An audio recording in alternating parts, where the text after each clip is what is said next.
الله تعالى وبركاته. الحمد لله وكفى وعلى عباده الذين اصطفى أما بعد فقد قال الله تعالى في القرآن العظيم والفرقان المجيد بفضل بسم الله الرحمن الرحيم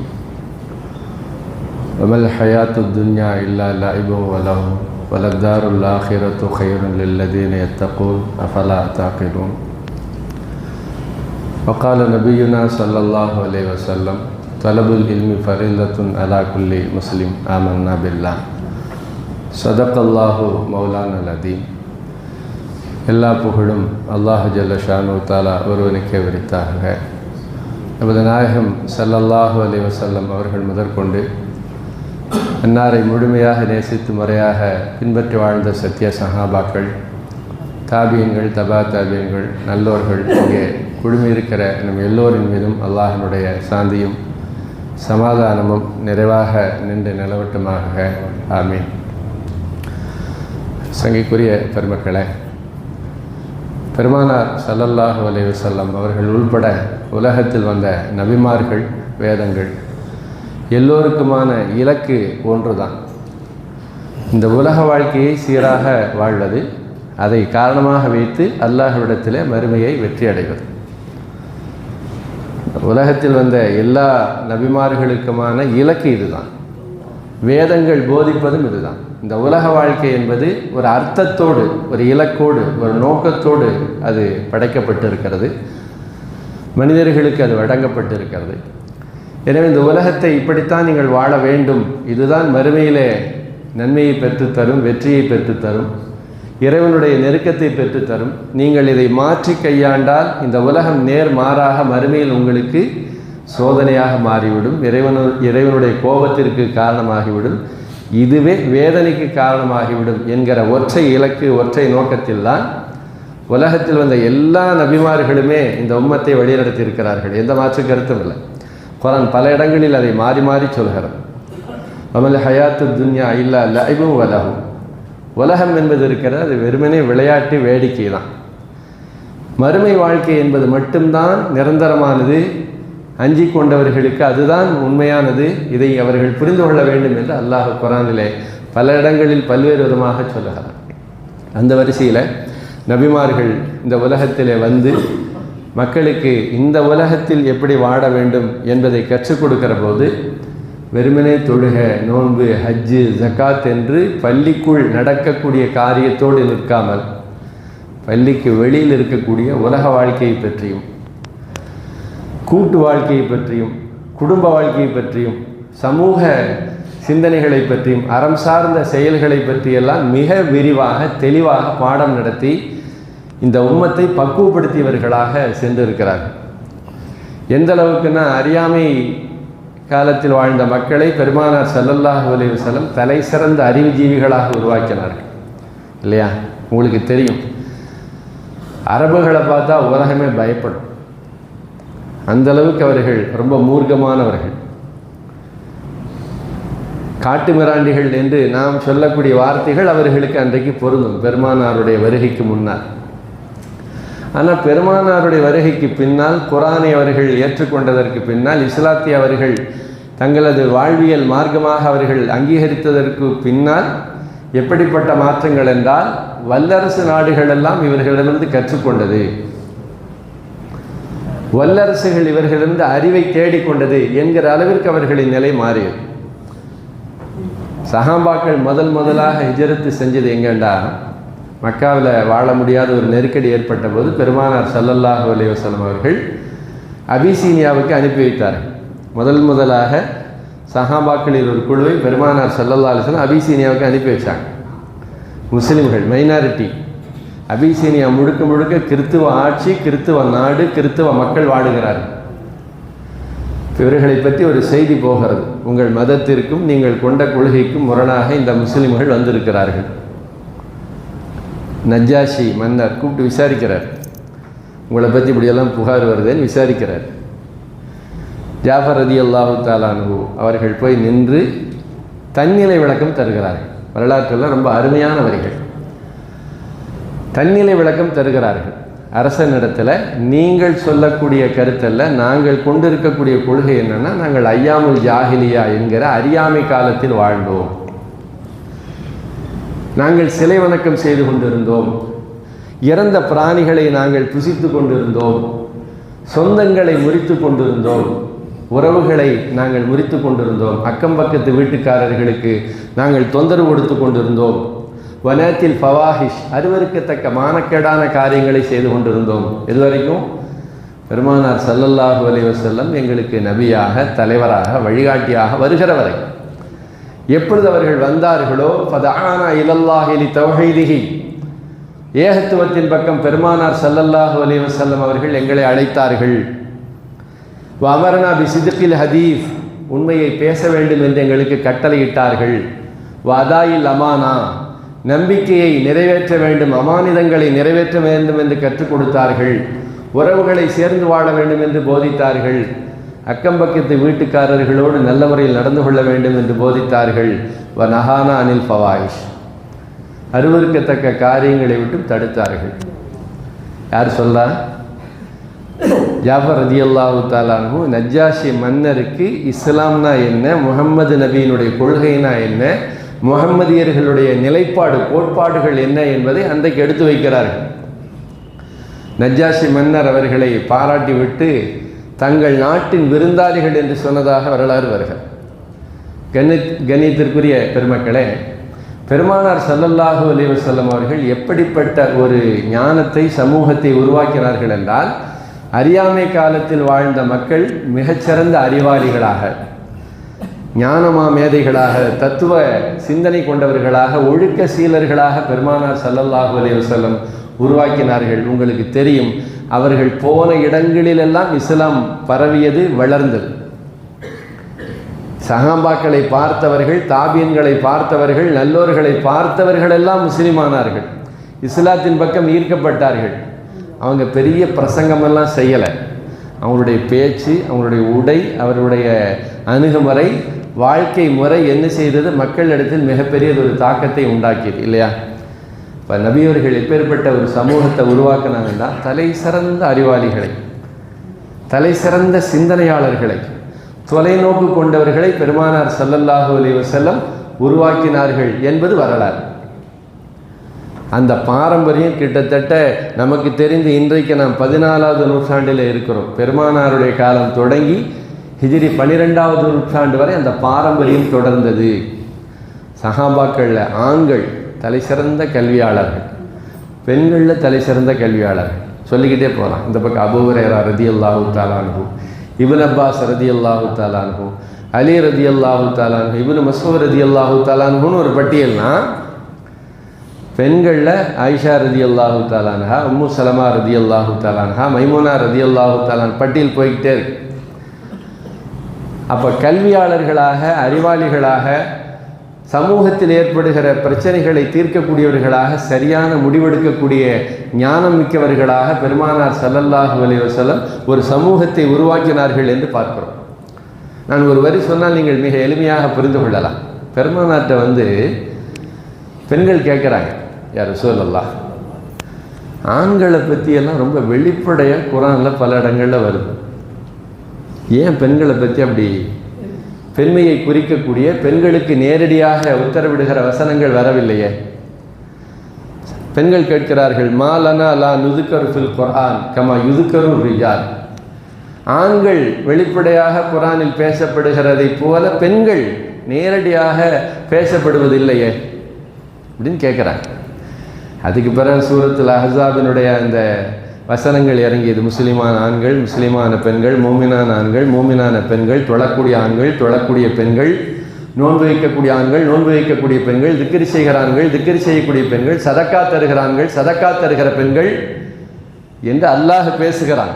ஆனால் நான் இங்கு குறிப்பிட விரும்புவது, குர்ஆனில் பெண்களை பற்றி நேரடியாக இல்லை என்று அவர்கள் எப்போ சொல்ல முடியும்? குர்ஆனை முழுமையாக தெரிஞ்சிருந்தால் தான் சொல்ல முடியும். குர்ஆனை பற்றி தெரியாமல், குர்ஆனில் என்ன சொல்லப்பட்டு இருக்கிறது என்று விளங்காமல், புரியாமல், அதனுடைய அர்த்தங்கள் புரியாமல், தாத்பரியங்கள் புரியாமல் அப்படி கேட்க முடியுமா? அப்போது அந்த பெண்களுக்கு என்ன புரிந்திருந்தது? குர்ஆன் ஓத தெரிந்திருந்தார்கள், அர்த்தம் தெரிந்திருந்தார்கள், குர்ஆனுடைய வார்த்தைகள் யாரை நோக்கி நீளுகிறது என்பதை புரிந்திருந்தார்கள். அதனால் அவங்க கேட்டாங்க, யா ரசூலல்லாஹ், குர்ஆன் எங்களை பார்த்து நேரடியாக உரையாடுவதில்லையே, பெண்களை குறிப்பிடுகிற வார்த்தை இடம்பெறவில்லையே என்று கேட்டார்கள். அல்லாஹ் இறக்கி வைத்தான்.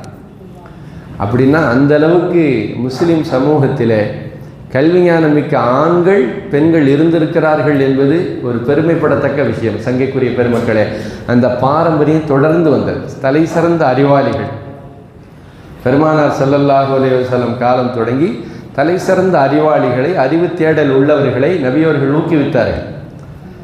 பெருமானார் ஸல்லல்லாஹு அலைஹி வஸல்லம் இஸ்லாத்தினுடைய தொடக்க காலகட்டம். அபூபக்கர் ரலியல்லாஹு தஆலா அன்ஹுவோடு போகிறார்கள். அப்போ ஆடு மேய்ச்சிக்கிட்டு இருந்தாங்க. அப்துல்லா பின் மஸ்ஊத் என்று ஒரு சிறுவர் கேட்டாங்க, பால் கறக்க ஆடு கிடைக்குமா? பால் கறக்கிற ஆடு இருக்குது, ஆனால் தர முடியாது. அது உக்கபத்து பின் அபி முஐத் என்கிற மனிதருக்கு சொந்தமான ஆடு. நான் ஆடு மேய்க்கிறாள், அவ்வளோதான். அவர் தான் முதலாளி, அவர்கிட்ட கேட்காமலாம் தர முடியாது. அப்படியா? சரி, பரவாயில்ல. அப்படின்னா பருவம் அடையாத ஒரு பெண் ஆட்டை கொடுங்கன்னு. அது வேணும், அதை எடுத்துக்கங்க. பெருமானார் ஸல்லல்லாஹு அலைஹி வஸல்லம் அந்த ஆட்டை தடவி கொடுத்தார்கள், துவா செய்தார்கள். மடு வெளியே வந்தது. நபி அவர்கள் பால் கறந்து குடித்தார்கள். அபூபக்கர் ரலியல்லாஹு தஆலா அன்ஹுவுக்கு கொடுத்தாங்க. மீண்டும் துவா செஞ்சாங்க, மடு சென்று விட்டது. இது ரொம்ப உன்னிப்பாக கவனிக்கிறார். அப்துல்லா பின் மஸ்ஊத் ரலியல்லாஹு தஆலா அன்ஹு அவர் அப்போ முஸ்லீம் ஆகலை, பார்க்கிறார். இது மேஜிக் கிடையாது. ஏன்னா பெருமானாருடைய கண்ணியமான அணுகுமுறை, தோற்றம், அவர்கள் செய்த காரியம் எல்லாம் யதார்த்தமாக நடக்குது. எதுவுமே கண்கட்டி வித்தை இல்லை. அது பெருமானார்ட்டு நேராக வந்தார். அந்த ஏதோ ஓதி துவா ஓதி மடு வெளியே வந்துச்சுல்ல, ஆமாம், அதை மட்டும் கொஞ்சம் சொல்லிக் கொடுங்களேன், அதை மட்டும் சொல்லிக் கொடுங்களேன். நபியர்கள் தட்டி கொடுத்தார்கள். இன்னக்க குலாமுன் முஅல்லம், நீ புத்திசாலி பாண்டான், நீ விவரமான ஆளுண்டான், நீ மிக எளிதில் ஒன்றை அறிந்து கொள்ளக்கூடிய ஆற்றல் உள்ளவன் என்றார்கள் பெருமானார் ஸல்லல்லாஹு அலைஹி வஸல்லம். இல்லாட்டி இன்றைக்கு நம்ம வாலிபர்களாக என்ன செஞ்சுருந்துருப்பாங்க? அதை சந்தேகிச்சிருக்கணுமா இல்லையா? நபி அவர்களை பார்த்தவுடன் அந்த உண்மையை உண்மை என்று புரிந்து கொள்ளக்கூடிய அறிவாற்றல் உன்னிடத்தில் இருக்கிறது. சரியை சரி என்று அடையாளப்படுத்துகிற அறிவாற்றல் உனக்கு இருக்கிறது. தவறை தவறு என்று சொல்லக்கூடிய புத்திசாலித்தனம் உன்னிடத்தில் இருக்கிறது என்று பெருமானார் தட்டி கொடுத்து அழைத்து கொண்டார்கள். உலகம் போற்றுகிற தலை சிறந்த மாமேதையாக மாறினார். பெருமானாருடைய காலத்துக்கு பிறகு உமர் ரலியல்லாஹு தஆலா அன்ஹுடைய ஆட்சி காலத்தில் ஈராக்கிலிருந்து மக்கள் வர்றாங்க. இஸ்லாத்தை ஏற்றுக்கொண்ட பிறகு எங்களுக்கு மார்க்கத்தை போதிக்கிறதுக்கு ஒரு ஆசிரியரை கொடுங்க, ஒரு உஸ்தாதை கொடுங்கன்னு கேட்குறாங்க. உமர் ரலியல்லாஹு தஆலா அன்ஹு இந்த அப்துல்லா பின் மஸ்ஊத் ரலியல்லாஹு தஆலா அன்ஹு அவங்கள அனுப்பிச்சி வச்சுட்டு சொன்னாங்க, இவற்றிருந்து நாங்கள் கற்றுக்க வேண்டியதே இன்னும் நிறைய இருக்குது, இவரிடமிருந்து நாங்கள் கற்றுக்கொள்ள வேண்டியதே நிறைய இருக்கிறது, நீங்கள் சரியாக பயன்படுத்தி கொள்ளுங்கள் என்று அனுப்பி வைத்தார்கள். ஒரு இப்னு மஸ்ஊத் ரலியல்லாஹு தஆலா அன்ஹு சென்றார்கள். ஈராக் மாகாணமே கல்வி அறிவை பெற்றது. குர்ஆனை கற்றார்கள், ஹதீஸை கற்றார்கள், கொள்கையை கற்றார்கள், வாழ்வியலை கற்றார்கள், வணக்கவியலை கற்றார்கள், சமூகத்தை புரிந்து கொண்டார்கள். எந்த இடத்திலே அவர்கள் தடுமாறி போய் திக்கற்றவர்களாக நிற்கவே இல்லை என்று நாம் வரலாறுகளை பார்க்கிறோம். நான் ஏன் இதை இன்றைக்கு நினைவூட்டுகிறேன் என்று சொன்னால், சங்கைக்குரியவர்களே, நடந்து முடிந்த 2026 தேர்தல் நமக்கு ஆழமான பல செய்திகளை, பாடங்களை, தத்துவங்களை தருகிறது. தேர்தலை பற்றியோ வெற்றியை பற்றியோ பேசுவது என்னுடைய நோக்கமல்ல, அது இறைவனுடைய ஏற்பாடு. ஆனால் அந்த வாக்குகளுக்கு பின்னால் இருக்கிற மனோநிலைகளை நான் மிகுந்த கனத்த அமைதியோடு ஆராய்ச்சி செய்துவிட்டு பேசுகிறேன். தமிழகத்தில் தேர்தல் நடந்து முடிந்திருக்கிறது. அரசியல் சம்பந்தமான சிந்தனைகள் தமிழகத்தில் மற்ற மாநிலங்களை விட மிக சிறப்பாக இருக்கும் என்பது வரலாறு. மிக குறிப்பாக முஸ்லிம் சமூகத்திற்கு இஸ்லாமிய வரலாறு மட்டுமல்ல, அரசியல் வரலாறு மிக தெளிவான சிந்தனை கொண்டவர்கள். நீங்கள் தமிழக அரசியல் வரலாறு எடுத்து பாருங்கள். காமராஜர் கேட்கிறார் இஸ்மாயில் சாஹிப்ட, எப்பா நீ கட்சியை கலைச்சிட்டு நீ வா, நீ சொல்கிற 20 பேர்த்துக்கு நான் சீட்டு தரேன், எம்எல்ஏ சீட்டு தரேன், 20 இடத்துல தரேன், நீ சொல்கிற இடம் சொல்கிற ஆளுக்கு நான் சீட்டு தரேன். பெரிய ஆஃபர். ஆனால் கட்சி கலைச்சிடணும். அவர் சொன்ன ஒரே வார்த்தை, நீங்கள் தர்ற 20 சீட்டை விட என்னுடைய சமூகத்தின் ரெப்ரசன்டேட்டிவாக, என் சமூகத்தின் அடையாளமாக நான் போட்டியிடுகிற சில தொகுதிகள் போதும்ட.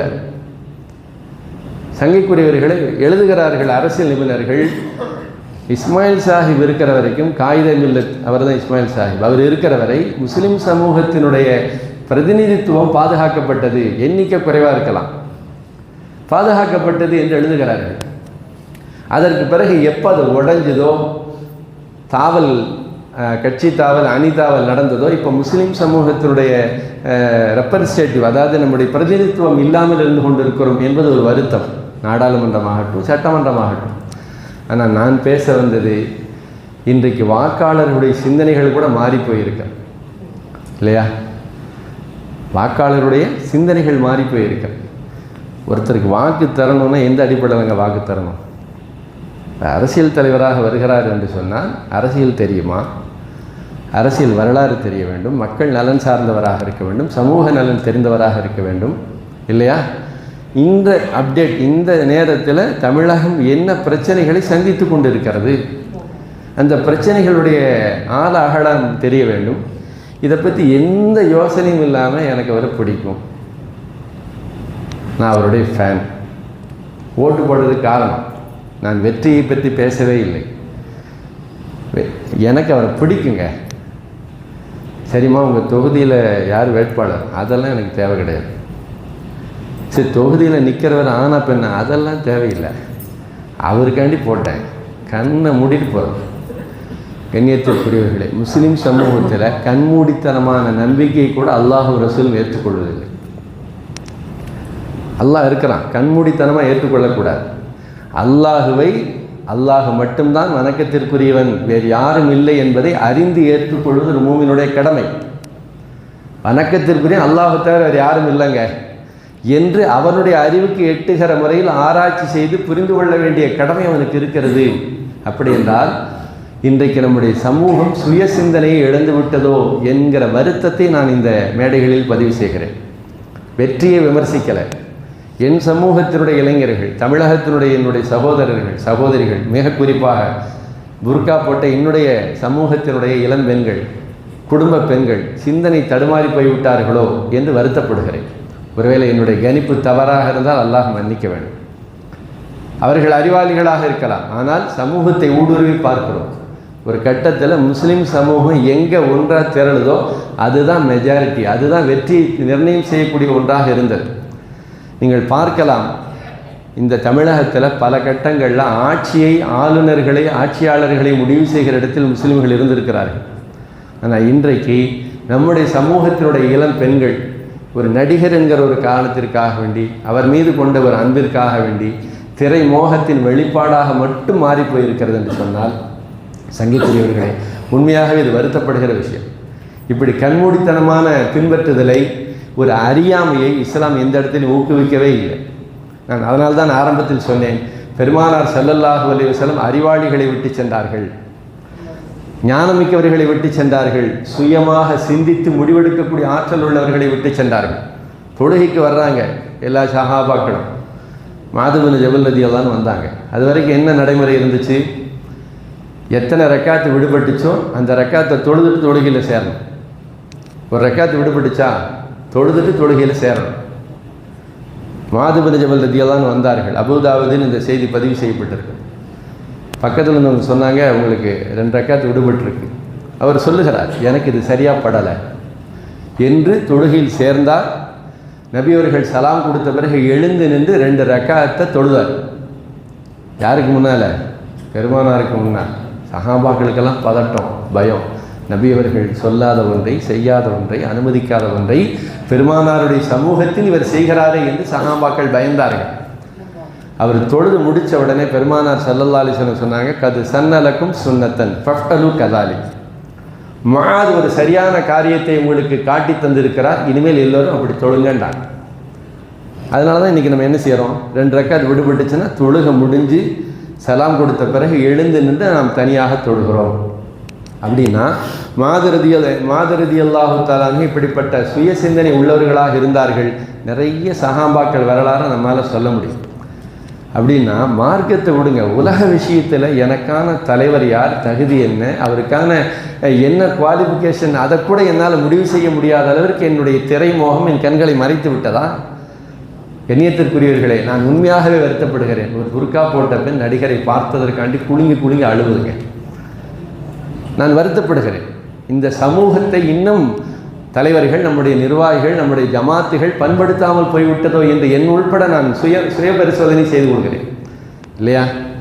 என்னுடைய சமூகத்துக்கு எவ்வளவோ விஷயங்களை சொல்லித்தரோம். சங்கைக்குரியவர்களை, இன்றைக்கு அரசியலை பற்றி நாம் நம்முடைய பிள்ளைகளுக்கு கற்றுத்தர வேண்டும். பெருமானார் சொன்னார்கள், தலபுல் இல்மி ஃபரீலத்துன் அலா குல்லி முஸ்லீம். ஹஜ்ஜுக்கு போனால் ஹஜ்ஜை பற்றி பேசுகிறோமா இல்லையா? நோன்புனா நோன்பை பற்றி பேசுகிறோமா இல்லையா?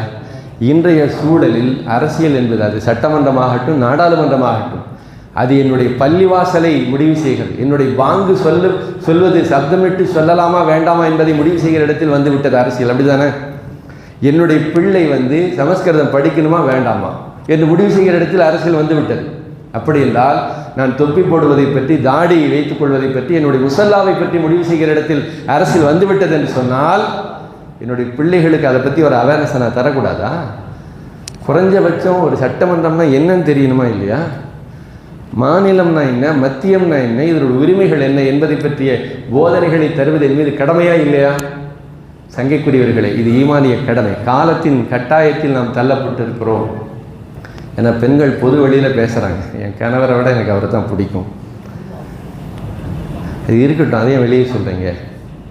நீங்கள் புர்கா அணிந்து கொண்டு என்ன செய்கிறீர்கள், வெளியே வருகிறீர்கள். ஆஹா, ஜும்மாவை விட்டுட்டு நான் படத்துக்கு வந்தேனே ரொம்ப வருத்தப்பட்டேன், பரவாயில்ல என்று நீங்கள் சொல்லுகிற போது மொத்த முஸ்லீம் சமுதாயம் அங்கே தலைகுனிவோடு நிற்பதாக புரிய முடியலையா? சங்கைக்குரிய பெருமக்களே, அப்படி என்றால் அடுத்த தலைமுறை இன்றைக்கு அவர்கள் ஊனமாக இருக்கிறார்கள். மனதளவில் ஊனமாக இருக்கிறார்கள். எதை பற்றிய புரிதலும் இல்லை. ஒரு தலைவனுக்கான தகுதி தெரியாது, சட்டமன்றம் தெரியாது, எதுவுமே தெரியாது. எப்படிப்பா ஆதரிக்கிற? அவர்கள் சோசியல் மீடியாவில் உள்ளதை கொண்டு அவர்கள் கொண்டாடுகிறார்கள். எங்கள் ஒரு பிஜி மியூசிக்கும் ஒரு சாங்கும் பின்னால் வரக்கூடிய பேக்ரவுண்ட் சவுண்டும் தான் ஒரு தலைவனை முடிவு செய்யறதுக்கான அடிப்படை தகுதியா? அது இருந்தால் போதுமா? கண்ணியத்திற்குரியவர்களே, இஸ்லாமிய மார்க்கம் மிக ஆழமானது, தெளிவானது, அர்த்தமுடையது. இந்த மாதிரி கண்மூடித்தனமான சிந்தனைகளை இஸ்லாம் ஒருபோதும் ஏற்றுக்கொள்ளவே செய்யாது. எனக்கு என்ன தெரியுமா வருத்தம்? இப்போ ஓட்டு போட்டவங்க சில பேர் அடுத்த தலைமுறை தயாராக இருக்கிறார். 14-15 வயசு பையன் தயாராக இருக்கான், எங்கள் தலைவருங்கிறான், எங்கள் குடும்பமே தயாராக இருக்குங்கிறான். கேட்குறாங்க, தம்பி அரசியல்னா அதெல்லாம் எனக்கு தேவையில்லை, நல்லது செய்வார். சரிப்பா, நல்லதுன்னு என்ன, அதெல்லாம் தெரியும், உங்களுக்கு புரிகிறதா? நல்லது செய்வார், என்ன நல்லது தெரியாது. கண்ணியத்திற்குரியவர்களே, உமர் ரலியல்லாஹு தஆலா அன்ஹு மெம்பரில் பயன் பண்ணிட்டு இருக்கிறாங்க. மக்களை பார்த்து, யா அய்யுஹன்னாஸ் இஸ்மஉ வஅதீஉ, மக்களே கவனியுங்கள், நான் சொல்லுகிற வார்த்தைக்கு கட்டுப்படுங்கள். ஒரு சத்தம் வருது, லா சம்அ வலா தாஅத்தல் யௌம். யா உமர், நீங்கள் பேசுகிறத கேட்கவும் முடியாது, உங்கள் வார்த்தைக்கு கட்டுப்படவும் முடியாது. யாருங்கன்னு பார்த்தா சல்மான் ரலியல்லாஹு தஆலா அன்ஹு, பெரிய சஹாபி, மூத்த சஹாபி. இஸ்லாத்திற்கு முன் அவர் கிறிஸ்தவத்தை தழுவியிருந்தார். அதற்கு முன் அவர் நெருப்பு வணங்கியாக இருந்தார். கிட்டத்தட்ட ஒரு பெரிய பாரம்பரியமான மனிதர். என்னங்க இப்படி சொல்கிறீங்க? சபையிலேயே சொன்னார், எங்களுக்கெல்லாம் அரசாங்க அன்பளிப்பாக ஒரு ஆடை வழங்கப்பட்டது, நீங்கள் மட்டும் 2 துணி போட்டிருக்கீங்களே. தல்பிசு சௌபைன் துல்பிசுனா சௌபன் வாகை. எங்களுக்கு ஒரு ஆடை, உங்களுக்கு மட்டும் 2 ஆடையா? அவங்க போட்டிருந்த ஆடை 2 ஆடை இருந்துச்சு, எல்லாத்துக்கும் ஒன்று தான், உங்களுக்கு மட்டும் எப்படி 2? அதாவது ஒரு ஆளுநரை நீங்கள் ஊழல் செய்து விட்டீர்கள் என்று பொது சபையில் மிக துணிவாக தைரியமாக கேள்வி கேட்டார்கள். முடியுமா? உமர் ரலியல்லாஹு தஆலா புரிஞ்சுக்கிட்டாங்க. இதுக்கு நான் பதில் சொல்ல, என் பிள்ளை பதில் சொல்லும். இப்னு உமர் ரலியல்லாஹு தஆலா எழுந்து நின்று சொன்னார்கள், எனக்கு தரப்பட்ட ஆடையை என்னுடைய தந்தைக்கு தந்து விட்டேன். 2 ஆடைகளை வைத்து அவர் ஆடை தைத்து கொண்டார். இப்போ சொன்னாங்க சல்மான் ரலியல்லாஹு தஆலா, யா உமர், நீங்கள் சொல்லுங்கள், நீங்கள் சொல்வதை நாங்கள் கேட்கிறோம், கட்டுப்படுகிறோம். இது ஒரு நிகழ்வாக நீங்கள் கடந்து போயிடக்கூடாது. என்னை ஆளக்கூடிய ஒரு தலைவன் நேர்மையானவனாய், சொல்லுக்கும் செயலுக்கும் இடைவெளி இல்லாதவனாய், ஊழலற்றவனாய், ஒழுக்கமானவனாய், தனிமனித ஒழுங்கில் சிறந்தவனாய் இருக்க வேண்டும் என்கிற புரிதல் அன்றைக்கு இருந்தது. அவர் பர்சனல் லைஃப் எப்படின்னு தான் நமக்கு என்னங்க என்று பேசுகிற ஒரு தலைவரை இன்றைக்கி உருவாயிருக்கு. தனி மனித ஒழுங்கு எவ்வளவு முக்கியம்டா எல்லா மனிதர்களுக்கும் தேவை. பொது வாழ்க்கையில் ஈடுபடுகிற எல்லா மனிதர்களுக்கும் தேவை. பெருமானார் ஸல்லல்லாஹு அலைஹி வஸல்லம் ஏகத்துவத்தை எடுத்து வைக்கும்போது சொன்ன வார்த்தை குர்ஆனில் இடம்பெற்றிருக்கிறது. ஃபக்கத் லபிஸ்து ஃபீக்கும் அமரன் மின் கபிலிஹி அஃபலா தாக்கிலூன். எங்க நான் உங்களுக்கு மத்தியில் 40 ஆண்டு காலம் வாழ்ந்திருக்கேன். பொய் சொல்லியிருக்கேனா? ஏமாத்திருக்கேனா? அடுத்தவங்க பொருளுக்கு ஆசைப்பட்டிருக்கேனா? ஏதாவது விதிமீறல் நடந்திருக்கிறதா? அப்படி என்றால் 40 ஆண்டு காலம் நான் நேர்மையாக வாழ்ந்த என் சுய வாழ்க்கையை, தனி மனித வாழ்க்கையை, சுய ஒழுங்கை உங்கள் முன் வைத்து கேட்கிறேன். நான் சொல்லக்கூடிய ஏகத்துவம் உண்மையானதுன்றாங்க.